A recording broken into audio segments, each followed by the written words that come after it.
Hi there Minerva makers, it is Jo here, and today I'm going to be continuing with my alterations videos, and today I'm taking a look at making tops smaller. And I had lots and lots of ideas and I tried to think about how to organize them for you, so I'm going to make two videos. Today's video is a kind of no scissors version of making tops smaller, and my second video I'll show you how to make tops smaller by cutting into them, changing the seam lines. There'll be a little bit more sewing and drafting in those ones. Today I want to look at a few easy hits for anything in your wardrobe that is too big, but you don't want to waste the fabric, you like the style, it's something you want to keep rotating and wearing often. So I'm going to show you a few different tips. Today's video is an absolute mashup. I'm wearing all kinds of different clothes, tops, bottoms. I'm trying different things on. So follow along for the techniques. There's a little bit of continuity change throughout today's video, but nevertheless, you'll be able to get lots of different ideas. I'll be using a combination of woven fabrics and knit fabrics today. So you might want to switch up your chosen technique depending on your fabric type. The first one I'm going to start with is a t-shirt. This is a striped men's t-shirt from a charity shop. I really love a navy stripe. I think it's a really lovely neutral to mix with lots of prints, and also works with really bright and dual tone solid colours.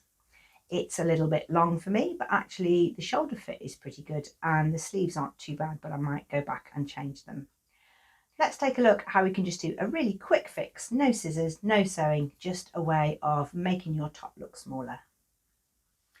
This t-shirt is pretty shapeless and much too long. I really don't like wearing tops this length. You might really find it a comfortable fit, but for me it feels really restrictive around the hips. It shows all the lumps and bumps of my pocket details as well. So on this one, I'm going to take a little bit of the fabric, and you can do this in lots of different ways. I've got a shawl pin here, or you could use a brooch. I've got an elastic hair tie, and I'm going to gather up some of that fabric at one side. I now have this little feature here, which is like a round buckle.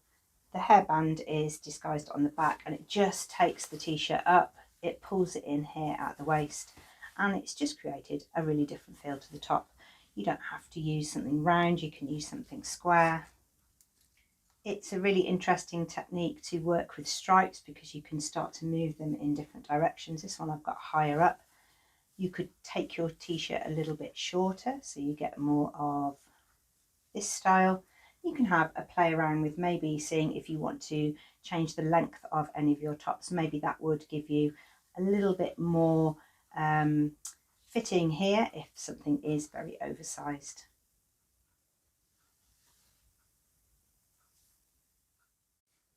If you found after having a go at a little twist here, you like that kind of asymmetric style, you can make it a little bit more permanent. You can take your t-shirt up to get a different length, and then you can add some shearing detail on one side. This will work for both a knit fabric or a woven fabric, because even though you're going to make it smaller, it will stretch back out again so you can still get it on over your head or do up any original fastenings. I've added some pins here in this hip position, so it's 2 inches below my bust. A little bit off the hem. I might not take any off the hem because we might use this t-shirt again in a moment, but I just want to show you how to make a shearing detail to change the overall fit, so to take out some of this looseness at the sides. Where you've created your square, draw this in. I'm going to use these stripes to help me add my shearing, but you may wish to mark on with a marking pencil a grid pattern all in that area. When you shear it, it will all scrunch up.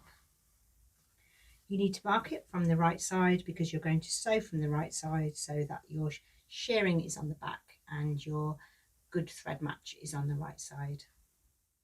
So wind your bobbin with some shearing elastic. You need quite a good quality shearing elastic because you need a good stretch recovery. Have a Gutterman all thread on the top. You need something quite strong to hold the stretch of the elastic, and make sure there's nothing impinging your bobbin area. I'm working with a straight stitch on 4.5, and I've also reduced my tension a little bit down to 2, just so that the fabric will shear up. You'll need to experiment maybe on a spare piece of jersey. When you shear, you're not going to stop at the end of each of these grid lines. You're going to keep it going just like a snakes and ladders board, moving up through your square. Start off by forwards and back stitching to secure your shearing.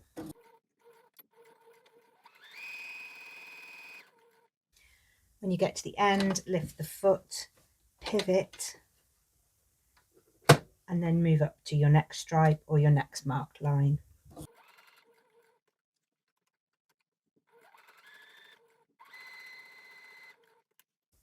Your fabric will start to gather up and it starts to get a little trickier under the machine, so you'll need to use your hands in a flat motion to hold the fabric flat. Don't overstretch it, just have it to its flat point. Don't go this far, and don't let it ruche up, because then these little folds will get sewn down.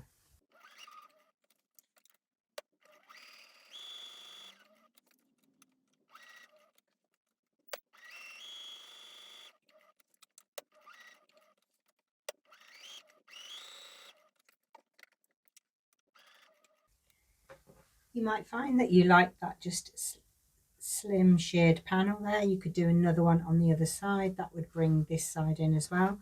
We're now going to go the other way and it will create a little grid. On the back you can see the shearing snaking down from top to bottom. I'm doing this one with a white thread so you can see what's happening, and now you've really got to use your hands to manipulate the fabric.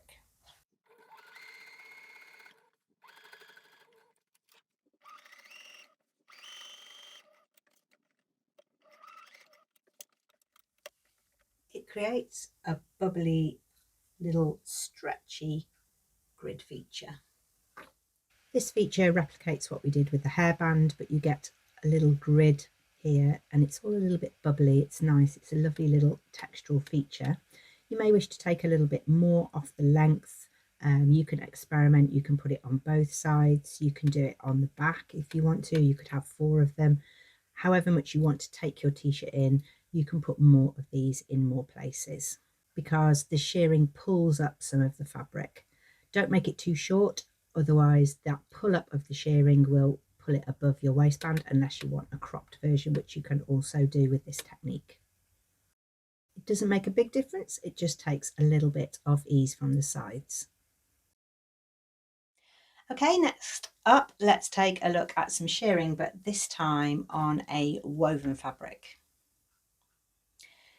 This one I'm going to have a go at restyling rather than resizing, in terms of taking some of the construction away, unpicking or changing the shape of the pieces, because this one is the Betty tunic from Style Arc, and it is a swinging tunic style, so it's supposed to be like this. But if you find that you've got something similar, or a top that you've made that's just got a little bit too much swing in the side, but it has a grown on sleeve like this one, so there's nowhere here at the arm to take the sleeve off, make an adjustment and put the sleeve back on again.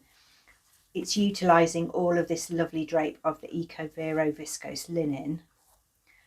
In this instance I'm going to try a restyle. So here I'm going to add some shearing around the waist so that I bring the top in. It becomes shorter, so it's not so long. I take some of this width out of the side because I really love this fabric. It's called Inky Emulsion and it's definitely worth a revisit. In this case, I think it's worth a restyle. As with all alterations, you want to be taking a look at your garment's current features. So I quite like this split on the side, and it's got a high-low hem, so I'm going to keep that. And when I measured it on myself, then here on this inky line was where I wanted to add my shearing. So the shearing is going to be here, and I keep this nice hem feature at the bottom. Mark your fabric on the right side, just the same as we did for the t-shirt. I'm going to put our markings on the right side, and I'm going to add about 4 rows of shearing. I've marked the front. I've marked with pins here the distances between, so that when I turn it over I can do the same lines on the back, and then I can shear in one continuous loop all the way around.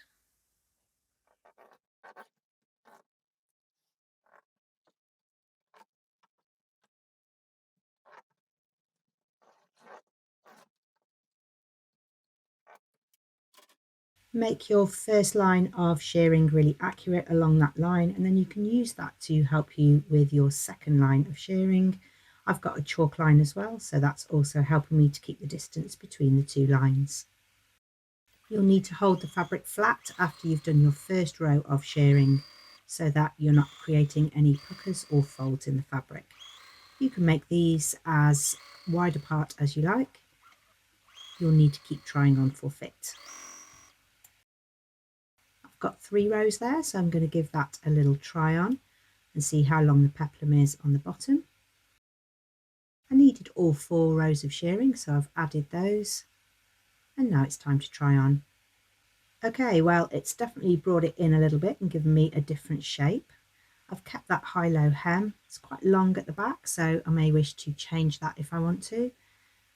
I've kept the split there at the front, and I've got a deep elasticated waist now here, taking in some of that spare fabric. You can change this and make it narrower and put your shearing closer together. So I probably could take it to about there, but I want to have enough movement in the sleeve and the arm. It's fine on the shoulders, the neckline was fine, but I want to make sure that when I put my arms in the air, I don't restrict my overall movement. So don't put your shearing too high up, otherwise you'll stop this part of the top from moving. It's just a way to show you a technique for you to think about for a top of your own. I'm going to head back to the stripy t-shirt now because I grouped those two shearing techniques together with the stretch and the woven. But now I want to go back to the t-shirt because I want to add some ties in the side. It's a really good way of raising up a t-shirt, using that excess fabric in the width to have enough fabric to make a special feature on the side. You'll probably be needing to shorten your t-shirt to harvest some fabric to do this technique. So you'll probably be wanting something that's already a little bit long, but you are putting this detail on the inside, so you could use a piece of scrap jersey. First thing I've done is to unpick the hem on this one. Then I cut that fabric off, just a thin strip, and when you pull it, you get a little tube that you can use to feed through a channel on the side. So first thing to do is to make a couple of ties. Obviously, if you can't afford to take any off the bottom of here, you can use a contrasting colour tie or a piece of t-shirt or jersey. If you've got enough fabric to harvest off your t-shirt, or you've got some of your fabric left over if you made it yourself, then cut out 2 rectangles, 8 centimetres by 22 centimetres. This can vary depending on how much ruche you want to put on the side.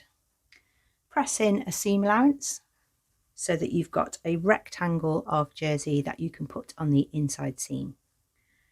Rehem your top before you put your side features on.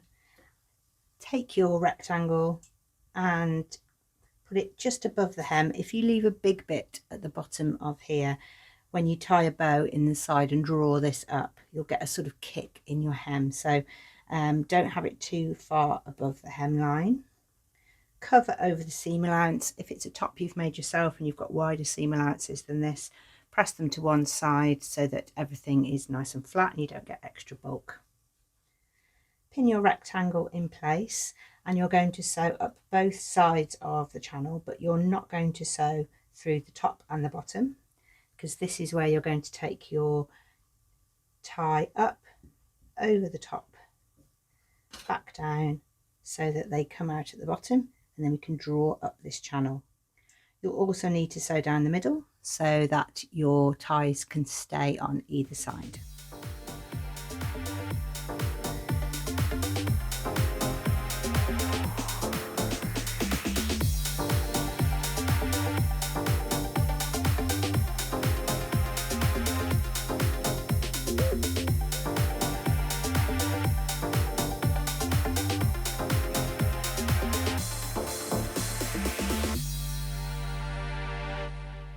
When you draw it up, you get this really nice ruching, and it takes in some of the fabric from the front and the back.